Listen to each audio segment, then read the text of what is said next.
It's the Flow Friday Night Sports Show. Finals time has arrived in Eastern Eyre football, and Jared Sampson, his crew, the Central Eyre United Storm, are going to be part of that. He joins me on the line right now. Sambo, how are you, mate? Yeah, good, Jace. Bloody beautiful weather, living weather this week. Sun's out. It's almost shorts weather, mate. The season's changing. Finals must be here. Sun's out, guns out. There won't be too many long sleeve jumpers getting around this weekend, I wouldn't think.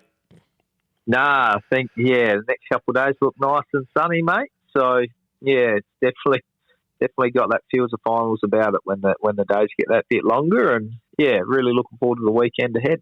All right. Well, before we talk about what's coming up in Kimber this weekend, we need to have a look back to the final minor round of matches played and some very interesting A-grade clashes. But before we get to the Kimber Eastern Rangers clash, which was, I guess, a bit of a boil-over, let's talk about your boys. Central Eyre United Storm taking on Ports, and it was the Magpies in the end getting over the top of your 2019 139 to 13 2098. An entertaining clash for all who attended, and really it was probably one quarter where it really got away from you, but other than that, it's a pretty even clash. So obviously missed the game on the weekend, but it sounds like a pretty entertaining game. I'm sort of trying to get my head around the score lines though. I think the goals add up right, but not so sure both teams are as inaccurate. I'm thinking what was put in the computer wasn't what was being reported on the day. So, okay. So otherwise, that's nearly 60 scoring. Well, what's that? 80 scoring shots. That's a big day at the footy, isn't it? So, but comfortable win for Ports in the end. Smaller oval. Good luck containing Sid Masters and Big Bobby Rack. It just plays into their hands, doesn't it? So you get Sid down at Arno there. Anything 4 to 7 the circle is within range, isn't he? So, tough day out. But, good lead up to this week, mate. It's sort of, we'll have another crack on the weekend. Well, he booted 9, Sid. Hartwick, Smith, 2 each. Rakawasa, Lass, Smith, Masters their best, of course. But for your boys, up forward, Chapman 4. I believe I see a J. Sampson 3. Well, clearly that wasn't you because you had the weekend off. And Tasman Fitzgerald booting a couple. So you'd be pleased to see Chapman and Fitzgerald in particular up forward kicking you some goals. Chappy, mate. Yep. And I'd love to claim those goals. They got penciled by my name, but that's Jake Sampson. Okay, so I suppose that probably shows where the data input got to. But disappointing with Paddy Fitz though. He's done his ACL on the weekend, mate. So just starting to get into some good form. Not ideal leading into finals for us, but bigger picture, I suppose. Hopefully he'll have the speedy recovery made and see if we see him next year or not. But tail of the tape for us this year, isn't it? Just add him to the 4th to the list. But it is what it is, mate. You get on with it. Just can't take a trick at the moment, the Storm boys. But in terms of the rest of the day for you guys, how did the rest of it shape up? I think the B grade went down, the senior Colts went down, but the youngsters had a win. Is that right? Youngsters had a win. So smaller oval suited young fellas, you sort of close it up a bit. And I think when you're looking at under 12s footy, some of the bigger ovals, the ball gets lost a lot out on the oval. So if you bring the boundaries in, actually makes for a good game of footy. So maybe a consideration going forward. Those watch the game, so it was quite a good game to watch. Senior Colts, well, that was we were with them probably up till 3/4 time, but they just ran over the top of us. So it should be a good game to watch again on the weekend. But probably a couple of the young fellas would be obviously disappointed, but get another crack this weekend. And that's right.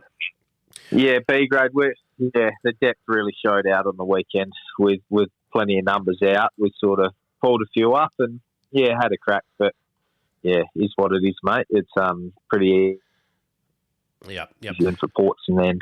Yeah.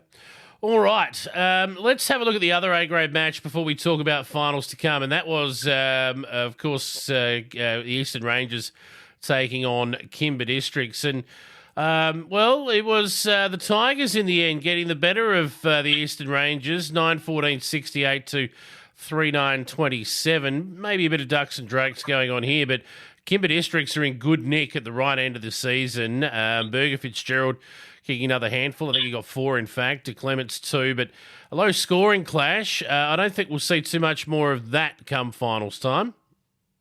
No, I was surprised watching that game, the scores during the game, the day in that game. So, yeah, very unusual for Rangers not to put a heap of goals on the board. But, yeah, as we touched on last week, I'm not too sure if there'd be many bragging rights about that game. The two of them are firmly fixed on focusing on that last game of the year, aren't they? So, yeah, see, Adam Hurrell wasn't playing for Rangers on the weekend. Kimber looked to be close to full strength, but the whisper is Jamie Kemp may have done a collarbone in, mate. So we'll see where that leaves them come finals time. That is a massive hole to fill if he's not playing. That is a big, big hole for Kimber Districts. But probably the biggest news out of those fixtures were Kimber's senior Colts and their reserves losing, which means they both of them finished bottom of the ladder and won't play finals. That's I can't remember it ever happening. No, I'd be very surprised if it had happened, mate. Obviously, a 14 comp prior to us joining for a while, but 5 teams before Rangers formed. So, yeah, a lot on the line in those 2 games on the weekend. So, yeah, it's move on, but probably unfamiliar territory for them, I'd imagine. No doubt.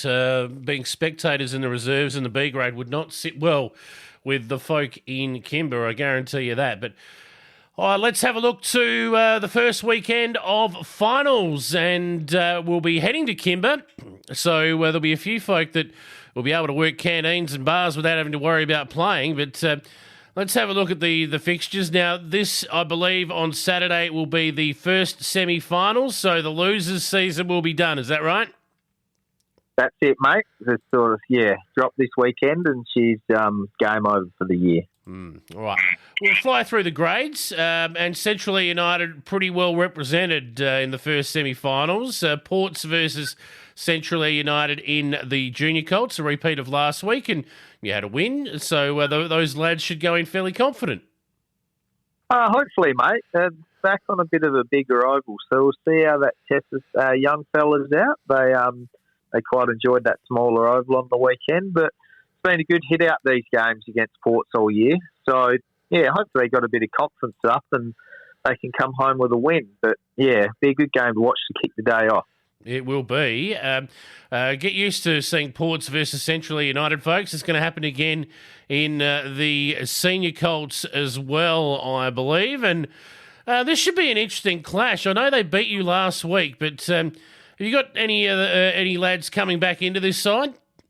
Not from school, mate. Intercol is on at the moment, so we won't have Jacko Petty or Duke Syme home. But, yeah, been some good clashes with Port this year. The first game was a draw at Warramboo. We were to win at Coolangatta, and then they beat us on the weekend. So, flip a coin either way. Our two sides match up quite well.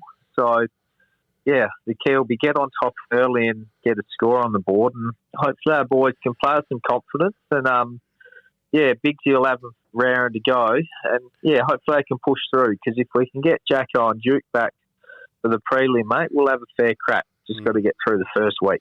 Yeah, that's true. The reserves clash will be Centrally United again up against Cow. Now, how have you gone against the Cowboys so far throughout the season?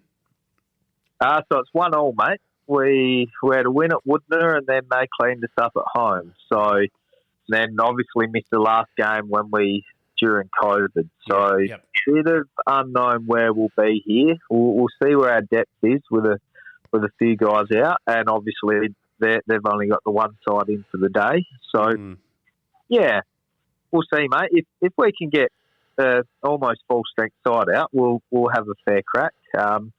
But I'd say Cow, with a couple guys dropping back down from the A's, they're going to be hard to beat, and all depends how that COVID pushed them for qualifying games because they missed a couple games at the end, and obviously we only had one after COVID interrupted.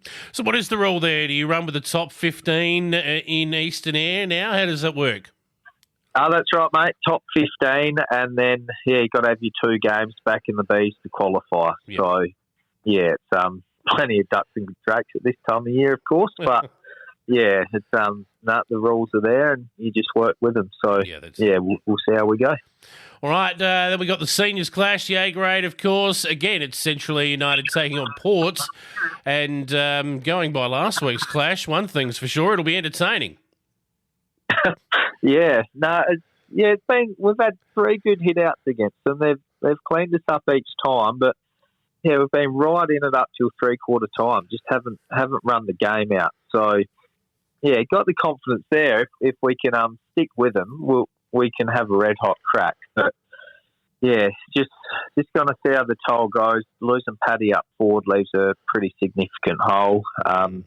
But at the same token, it's been the same story all year, so we'll just make do with what we've got. And Pinhead leading us in the ruck, young Pinhead Groke, he's having a cracking year. Corey Waters, Stringer in the middle. So the quality's in the centre there. We're just about getting a score on the board, which has been our challenge all year, is kicking goals, because just haven't had that target to kick to. So see how we go on the weekend, mate. It's sort of, it's all or nothing, isn't it? It's see how we go. Well, it is, and there's obviously 2 main things that you need to stop Ports doing, and that's getting the ball in the hands of 2 gentlemen in particular, Rakawassa and Sid Masters, of course, up forward. So probably the best way to stopping those boys getting their hands on it is to have it in your possession yourself, I guess. But who's going to go to those 2, do you reckon? Come on, give us the whole game plan. Adam Jericho's been the one for Sid Masters this year, but he's broken a thumb. So, I don't know. John Macbeth's been holding down a spot down at full-back, mate. So, plenty of experience there. We just probably lack that 6'3" key defender that you need to stand Sid. He's a monstrous man and plenty of strength. So, I think the key is just get on top in the middle, mate. If we've got the ball, they don't. So, it's the only way to win it. Whoever wins the midfield battle will probably take the game out, mate.